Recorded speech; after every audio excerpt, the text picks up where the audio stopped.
everybody. Today we are driving a new piece of inventory we have. It is a really nice 1970 Pontiac Trans Am. It's got all the right stuff the Trans Am came with. The really right stuff.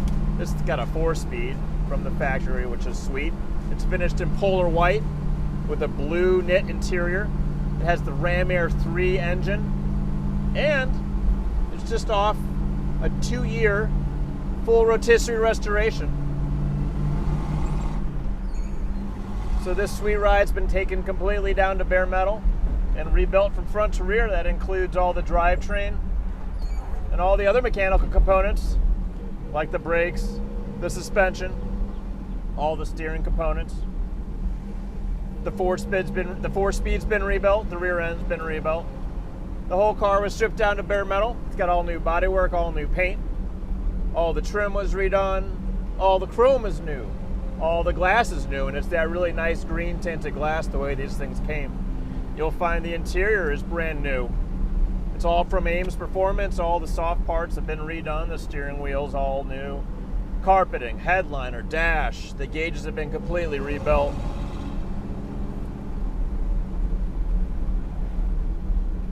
Look underneath, you'll see a brand new car under there. The undercarriage has been refinished in the correct red oxide primer and is very, very clean. You'll see under there all the suspension components have been rebuilt. Everything looks like new. Also, a slight upgrade from the factory. The front subframe has been powder coated, as have the control arms. Inside the engine compartment, you'll find everything looks completely restored in factory, down to the correct paint color on the engine, correct lines, correct hoses. The car has the correct and rebuilt Pontiac version of the Rochester Quadrajet. The car is very responsive, has excellent throttle response, gobs of torque, just the right amount of horsepower to go out and have a really, really good time. Since the restoration, this car has been driven about 2,500 miles, which is just the way I like them. You can't just put them together, cross your fingers, and hope for any type of reliability. You need to be able to drive and sort them out, and this car has had that done. So you'll find a car with all working lights, all working gauges. It's properly aligned. It runs very, very well. It starts up properly. Pump the gas once, sets the choke, you're good to go. I found that it takes about 2 minutes to warm up and probably about 5 more minutes to kind of completely warm up and feel like it's good to go and ready to go, kind of romp on and have a good time with. But really, across the board, this is just an easy car to drive. The 4-speed in the car has been completely rebuilt by a shop that only rebuilds 4-speed transmissions. That included the linkage, so you don't get any of that sticky, clunky, nasty linkage like you find in some cars. And unlike a lot of old 4-speed transmissions, this one's actually been gone through and properly rebuilt.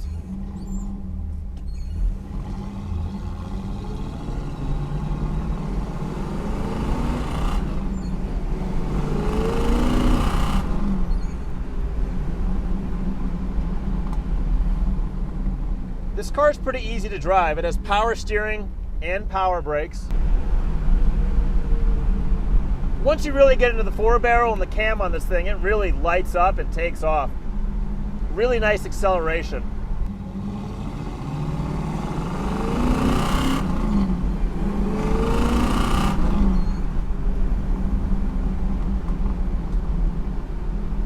Now the suspension on this car is rebuilt to factory specifications. All new bushings, new springs, front and rear. So, it's really a nice driver. And since it's been rebuilt, nice and smooth, handles bumps in the road nicely. If you're looking for something you can actually hop in and drive, it's great. Some aftermarket suspensions I think are improperly installed on stuff. A little bit of a rough ride, but hard to go wrong with a nicely built factory suspension. Well, these cars drove pretty nice for a car from the 70s and were a pretty big improvement over the first generation cars. So it actually took them a long time to kind of best this. So I think you'll enjoy driving quite a bit.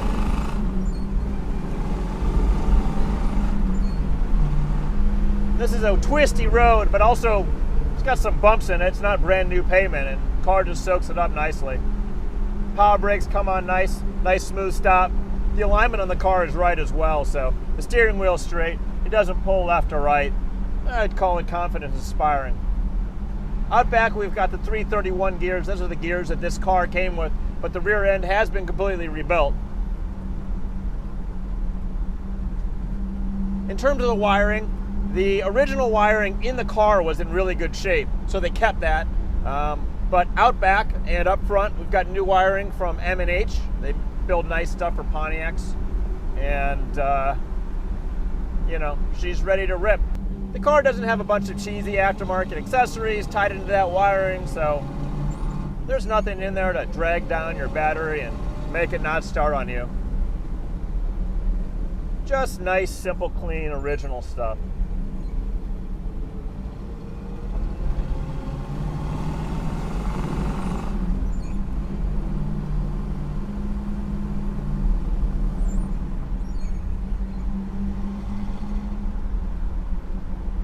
Now this radio has been restored and it's been upgraded with digital components, so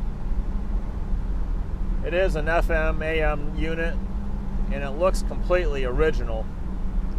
The cool thing is that it works with modern components inside while not destroying the integrity of this sweet dash. And might I note, the dash is in really nice shape with the engine turning, all the gauges and bezels, all the rings, everything is very, very nice. The knobs and the switches have all been replaced, which matches the rest of the very nicely restored look that this car has.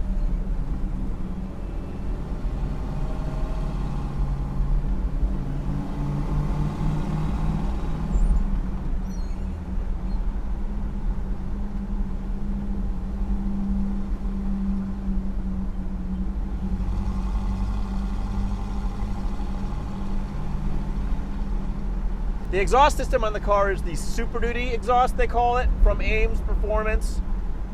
It's got a nice factory rumble to it. It's not excessive.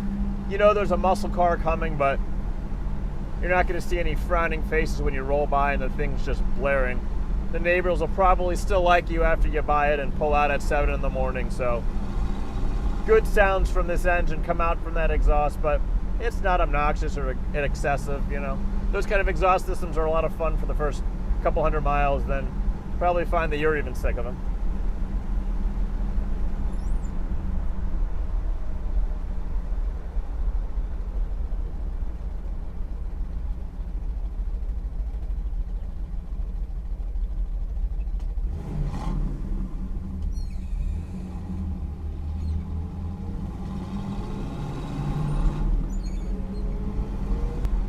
I don't know if you guys can hear how smooth and tight this engine is, but it is all right with the world.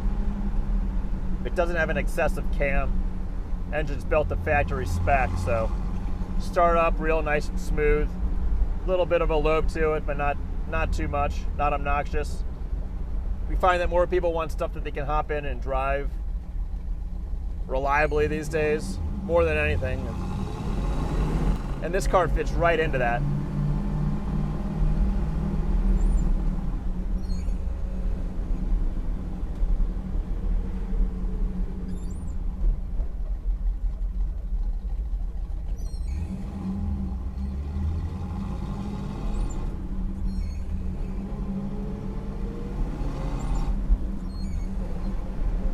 This car is running a Centerforce dual friction clutch. Really nice, smooth, but powerful engagement. Centerforce makes nice stuff, so, and I think it's a really nice upgrade over the factory setup. One cool thing about this car is it's got rebuilt linkage, but this is an original Hurst shifter. So it's kind of got a, you can tell it's not brand new, but it's in really good shape. Nice original go fast piece.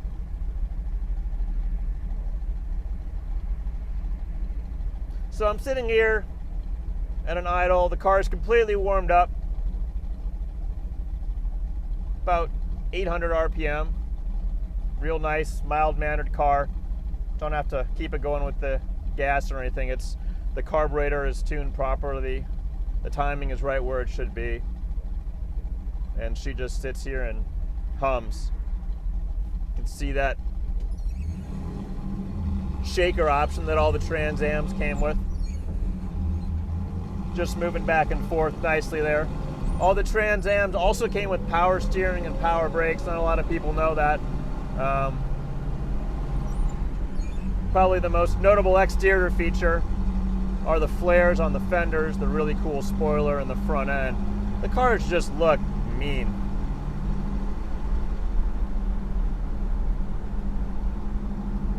And even compared to a modern sports car, I think the styling on these things is pretty damn stylish and has held up as well as anything is ever going to hold up.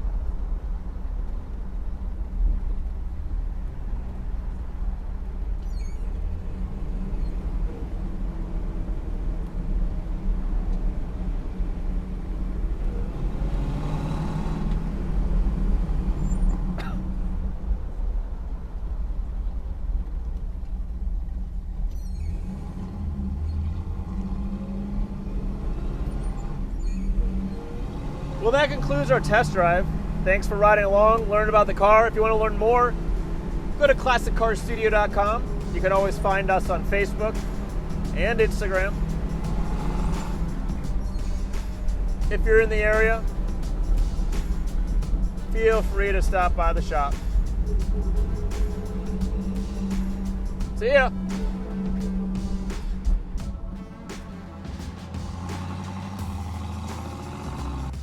Thanks for coming to our YouTube page. If you like what you see, make sure to subscribe. If you want notifications, click on the bell. If you want to buy some cool merch, click on the info card, or you can click on the link in the bio.